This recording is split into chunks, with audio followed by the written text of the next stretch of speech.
সদৌ অসম উকিল সন্থাই যিটো আবেদন দিছিলে অসমৰ অধিবক্তা সমাজলৈ,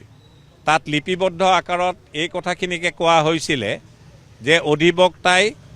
যিকোনো অধিবক্তাই এই গোচৰটো ল'লে তেওঁ প্ৰথমে চিন্তা কৰিব লাগিব তেওঁৰ সামাজিক ৰেছপন্সিবিলিটিৰ কথা আৰু তেওঁৰ যি প্ৰফেচনেল ৰেছপন্সিবিলিটি সেইটো মুখ্য নহ'ব, সেইটো গৌণ হৈ ৰ'ব বুলি সেই এপিলটো আজিৰ তাৰিখলৈকে অসমৰ সমূহ অধিবক্তা সমাজে সন্মান জনাই আহিছে। আজি যদি কোনোবা অধিবক্তাই কাৰোবাৰ হৈ এই অভিযুক্তসকললৈ গোচৰ ল'বলৈ ওলাইছে, তাত সদৌ অসম উকিল সন্থাৰ কৰণীয় একো নাই, কাৰণ সদৌ অসম উকিল সন্থাই যি আবেদন জনাইছিলে পুনৰবাৰ দোহাৰিলোঁ, তাত কোৱা হৈছিলে যে অসমৰ অধিবক্তা সমাজখনে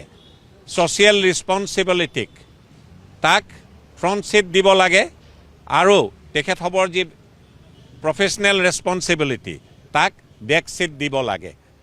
ইমানেই, ধন্যবাদ।